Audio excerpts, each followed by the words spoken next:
ಹಿಂದೆ ಬೆಂಗಳೂರು ಗ್ರಾಮಾಂತರ ಜಿಲ್ಲೆ ಅಂತಿತ್ತು. ಅವತ್ತು ದೊಡ್ಡಬಳ್ಳಾಪುರ, ದೇವನಹಳ್ಳಿ, ಆನೇಕಲ್ಲು, ಹೊಸಕೋಟೆ ಎಲ್ಲ ಸೇರ್ತಾ ಇತ್ತು. ನಂತರದ ದಿನಗಳಲ್ಲಿ ರಾಮನಗರ ಜಿಲ್ಲೆ ಅಂತ ಆಯ್ತು. ರಾಮನಗರ ಜಿಲ್ಲೆ ಅಂತ ಆದ್ರೂ ಕೂಡ 4 ಕ್ಷೇತ್ರಗಳಲ್ಲಿ ಭಿನ್ನವಾದಂತಹ ಫಲಿತಾಂಶ ಬರ್ತಾ ಇತ್ತು. ಒಂದ್ ಕಡೆ ಸಾತ್ತೂರಲ್ಲಿ ಕಾಂಗ್ರೆಸ್ ಗೆಲ್ತು ಅಂತ ಅಂದ್ರೆ ಕನಕಪುರದಲ್ಲಿ ಜನತಾ ಪಕ್ಷ, ಜನತಾದಳ ಗೆಲ್ತಾ ಇತ್ತು. ಇನ್ನೊಂದ್ಸರಿ ಚನ್ನಪಟ್ಟಣದಲ್ಲಿ ಕಾಂಗ್ರೆಸ್ ಗೆಲ್ತು ಅಂತ ಅಂದ್ರೆ ರಾಮನಗರದಲ್ಲಿ ಜನತಾದಳ ಬರ್ತಾ ಇತ್ತು. ರಾಮನಗರದಲ್ಲಿ ಜನತಾದಳ ಗೆಲ್ತು ಅಂತ ಅಂದ್ರೆ ಚನ್ನಪಟ್ಟಣದಲ್ಲಿ ಜನತಾದಳ ಗೆಲ್ತಾ ಇತ್ತು.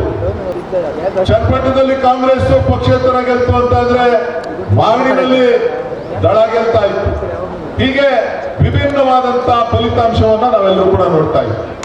ಯಾವತ್ತೂ ಕೂಡ 4 ವಿಧಾನಸಭಾ ಕ್ಷೇತ್ರಗಳಲ್ಲಿ ಒಂದೇ ಪಕ್ಷದ ಶಾಸಕರು ಇರಲಿಲ್ಲ.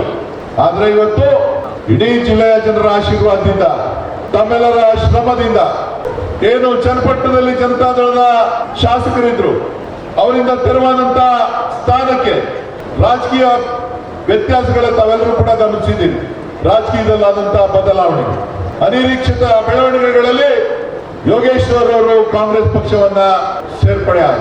ಆ ಸೇರ್ಪಡೆ ಆದಂತಹ ಸಂದರ್ಭದಲ್ಲಿ ಕಾಂಗ್ರೆಸ್ನ ಚನ್ನಪಟ್ಟಣದ ಕಾಂಗ್ರೆಸ್ನ ಕಾರ್ಯಕರ್ತರು ರಾಮನಗರ ಜಿಲ್ಲೆ, ಚನ್ನಪಟ್ಟಣ, ಮಾಗಡಿ, ಕನಕಪುರ, ಆನೇಕಲ್ಲು, ಬೇರೆ ಬೇರೆ ರಾಜ್ಯದ ವಿವಿಧ ಮೂಲಗಳಿಂದ, ಮದ್ದೂರು, ಮಂಡ್ಯ ಎಲ್ಲ ಕಡೆಯಿಂದ ಬಂದು ನಿಂತು ಈ ಕ್ಷೇತ್ರವನ್ನ ಗೆಲ್ಲೇಬೇಕು ಅಂತ ಹೇಳಿ ಪಕ್ಷಾತೀತವಾಗಿ, ಜಾತ್ಯತೀತವಾಗಿ ಯೋಗೇಶ್ವರ್ ಅವರ ಬೆಂಬಲಕ್ಕೆ ನಿಂತು ಇವತ್ತು ಕಾಂಗ್ರೆಸ್ ಪಕ್ಷವನ್ನ ಚನ್ನಪಟ್ಟಣದಲ್ಲೂ ಕೂಡ ಕಾಂಗ್ರೆಸ್ ಪಕ್ಷದ ಬಾವುಟವನ್ನ ಹಾರಿಸಿದ್ದಾರೆ. ಸೊ ಹಾರಿಸೋದ್ರ ಮುಖಾಂತರ ಇಡೀ ಕಾಂಗ್ರೆಸ್ ಪಕ್ಷಕ್ಕೆ ಒಂದು ಶಕ್ತಿಯನ್ನ ಇಡೀ ರಾಜ್ಯದಲ್ಲಿ ನಮಗೆ ತಂದುಕೊಟ್ಟಿದ್ದೀವಿ. ಕಾಂಗ್ರೆಸ್ ಪಕ್ಷಕ್ಕೆ ಯಾವ ರೀತಿಯಾದಂತಹ ಒಂದು ಶಕ್ತಿಯನ್ನ ಬಂದಿದೆ ಅಂತ ಹೇಳಿದ್ರೆ ಅನೇಕ ಟಿಪ್ಪಣಿಗಳು ಬರ್ತಾ ಇತ್ತು. ಮಾನ್ಯ ಮುಖ್ಯಮಂತ್ರಿಗಳಿಗೆ ಆರೋಪದ ಮೇಲೆ ಆರೋಪವನ್ನ, ಇಲ್ಲ ಸಲ್ಲದ ಆರೋಪಗಳನ್ನ ರಾಜಕೀಯ ದುರುದ್ದೇಶದಿಂದ ಮಾಡ್ತಾ ಬಂದು ಮೂಢ ಹಗರಣಗಳನ್ನ ಬೇರೆ ಬೇರೆ ರೀತಿಯಲ್ಲಿ ಸಿಬಿಐ ಇಂದ ಹಿಡಿದು, ಇಡಿಯಿಂದ ಹಿಡಿದು, ಬೇರೆ ಬೇರೆ ಇನ್ಕಮ್ ಟ್ಯಾಕ್ಸ್ ಇಂದ ಹಿಡಿದು ಬೇರೆ ಬೇರೆ ರೀತಿಯ ತೊಂದರೆಗಳನ್ನ ಕೊಡ್ತಕ್ಕಂತ ಪ್ರಯತ್ನಗಳು ನಡೀತು. ಆ ನಡೆಯುವಂತಹ ಸಂದರ್ಭದಲ್ಲಿ ಈ ಚುನಾವಣೆ ಇಡೀ ಕಾಂಗ್ರೆಸ್ ಪಕ್ಷಕ್ಕೆ ಇವತ್ತು ಶಕ್ತಿಯನ್ನ ತುಂಬಿದೆ. ಇದು ಕೇವಲ ಚನ್ನಪಟ್ಟಣದಲ್ಲೇ ಅಲ್ಲ, ಚನ್ನಪಟ್ಟಣದಲ್ಲಿರ್ಬೋದು, ಶಿಗ್ಗಾವಿನಲ್ಲಿರ್ಬೋದು, ಬೆಳಗಾಂನಲ್ಲಿ, ಬಳ್ಳಾರಿನಲ್ಲಿರ್ಬೋದು, ಈ 3 ಕ್ಷೇತ್ರಗಳಲ್ಲಿ ಇವತ್ತು ಕಾಂಗ್ರೆಸ್ ಪಕ್ಷ ಗೆದ್ದು ಕಾಂಗ್ರೆಸ್ಗೆ ಶಕ್ತಿಯನ್ನ ಕೊಟ್ಟಿದೆ.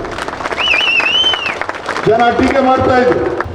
ಗ್ಯಾರಂಟಿಗಳ ಬಗ್ಗೆ ವಿರೋಧ ಪಕ್ಷಗಳು, ಭಾರತೀಯ ಜನತಾ ಪಕ್ಷ, ಜನತಾದಳ ಇಬ್ಬರು ಕೂಡ ಟೀಕೆ ಮಾಡ್ತಾರೆ ಗ್ಯಾರಂಟಿಗಳ ಬಗ್ಗೆ.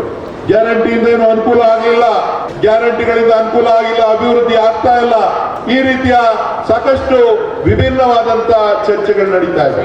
ಈ ವಿಭಿನ್ನವಾದಂತಹ ಚರ್ಚೆಗಳು ನಡೆದ್ರೂ ಕೂಡ ಇವತ್ತು ಜನ ಒಂದು ತೀರ್ಮಾನವನ್ನು ಕೊಟ್ಟು ಚನ್ನಪಟ್ಟಣದಲ್ಲಿ ಒಕ್ಕಲಿಗರ ಕ್ಷೇತ್ರ, ಒಕ್ಕಲಿಗರು ಕಾಂಗ್ರೆಸ್ ಪರ ಇಲ್ಲ ಅಂದ್ರು, ಒಕ್ಕಲಿಗರೆಲ್ಲ ಸೇರಿ ಯೋಗೇಶ್ವರನ ಗೆಲ್ಸಿದ್ರು. ಲಿಂಗಾಯತರು ಕಾಂಗ್ರೆಸ್ ಪರ ಇಲ್ಲ ಅಂತ ಅಂದ್ರು, ಶಿಗ್ಗಾವಿನಲ್ಲಿ ಲಿಂಗಾಯತರೆಲ್ಲ, ವೀರಶೈವರೆಲ್ಲ ಸೇರಿ ಕಾಂಗ್ರೆಸ್ ಪಕ್ಷವನ್ನ ಗೆಲ್ಸಿದ್ರು. ಎಸ್ಟಿಗಳು ಕಾಂಗ್ರೆಸ್ ಪಕ್ಷದ ವಿರುದ್ಧ ಅಂತ ಹೇಳಿದ್ರು. ಬಳ್ಳಾರಿನಲ್ಲಿ ಮತ್ತೆ ಕಾಂಗ್ರೆಸ್ ಪಕ್ಷವನ್ನ ಗೆಲ್ಸಿದ್ರು. ಎಜುಕೇಟೆಡ್ಸು, ಗ್ರಾಜುಯೇಟ್ಸು ಸರ್ಕಾರದ ವಿರುದ್ಧ ಇದ್ದಾರೆ ಅಂತ ಹೇಳಿದ್ರು. ರಾಮೋಜಿಗೌಡರನ್ನ ಗೆಲ್ಸಿದ್ರು. ವಿಧಾನ ಪರಿಷತ್ಗೆ ಟೀಚರ್ಗಳು ಸರ್ಕಾರದ ವಿರುದ್ಧ ಅಂತ ಹೇಳಿದ್ರು. ಟೀಚರ್ಗಳೆಲ್ಲ ಸೇರಿ ಪುಟ್ಟಣ್ಣವರನ್ನ ಗೆಲ್ಸಿದ್ರು. ಏನಂತ, ನಾವೆಲ್ಲರೂ ಕೂಡ ಸರ್ಕಾರಿ ನೌಕರರೆಲ್ಲರೂ ಕೂಡ ಸರ್ಕಾರದ ಪರವಾಗಿದ್ದೇವೆ ಅಂತ ಹೇಳಿ ಪುಟ್ಟಣ್ಣವರಿಗೆ ಮತ್ತೆ ಉಪಚುನಾವಣೆ ನಡೆದಂತ ಸಂದರ್ಭದಲ್ಲಿ ಗೆಲ್ಸಿದ್ರು. ಇದಕ್ಕಿನ್ನ ಉತ್ತರ ಬೇಕಾ ಬಿಜೆಪಿಯವ್ರಿಗೆ? ಇದಕ್ಕಿನ್ನ ಉತ್ತರ ಬೇಕಾ ಜನತಾದಳದವ್ರಿಗೆ? ಅಭಿವೃದ್ಧಿಯ ಬಗ್ಗೆ, ಈ ಗ್ಯಾರಂಟಿ ಬಗ್ಗೆ ಟೀಕೆ ಮಾಡ್ತಕ್ಕಂಥವ್ರಿಗೆ ಇನ್ಯಾವ ರೀತಿಯ ಉತ್ತರ ಬೇಕು? ಇವತ್ತು ನಾನಾದ್ರೂ ಇಲ್ಲಿ ಹೇಳ್ತಕ್ಕಂಥದ್ದು ಇಷ್ಟೇ, ಸರ್ಕಾರ ಸಿಕ್ಕಿದೆ, ಬಂದಿದೆ.